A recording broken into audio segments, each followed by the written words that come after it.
दोस्तों नमस्कार। अभी अभी एक मेरे पोस्ट पे एक कमेंट आया एक मित्र का।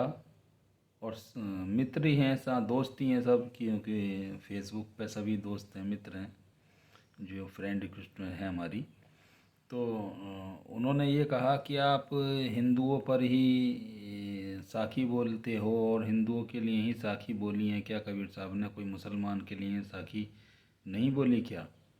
तो मैं उस अपने मित्र को, दोस्त को ये बताना चाहता हूँ कि साहब ने एक मनुष्य के ऊपर साखी बोली है, ना ही हिंदू मुसलमान सिख ईसाई के ऊपर।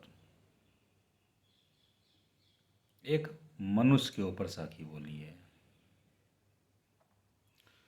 और समझाने के वास्ते उन्होंने सबको साखी बोली हैं, हिंदू मुसलमान सिख ईसाई सबको।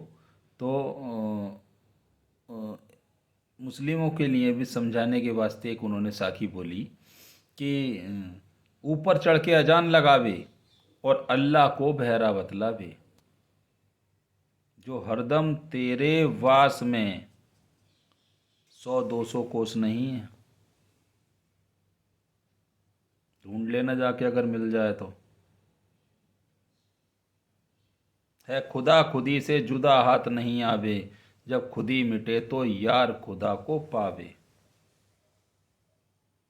जो खुद, जो शब्द है ना, खुद, खा छोटे ओ की मात्रा और दा, खुद, उसके अगर आगे आ का डंडा लगा तो खुदा हो जाता। तो इस बार कहीं खुदा कहीं बाहर नहीं है, जो कुछ है वो भीतर है। इस आप जो बैठे हो ना, आप ही हो और कोई नहीं है इस संसार में। लेकिन जब तक आप अज्ञान हो तब तक आप जीव हो। और जब आप ज्ञानी हो जाओ, ज्ञान को अर्जित कर लो और अपने परम पद को प्राप्त कर लो, तब आप खुदा ईश्वर स्वयं हो और कोई नहीं है।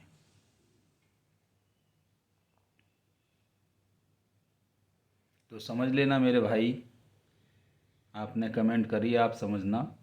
और जो भी मेरा भाई समझ सके वो समझना मेरी भाषा को।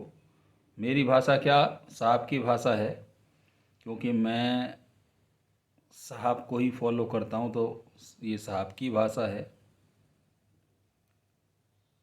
धन्यवाद।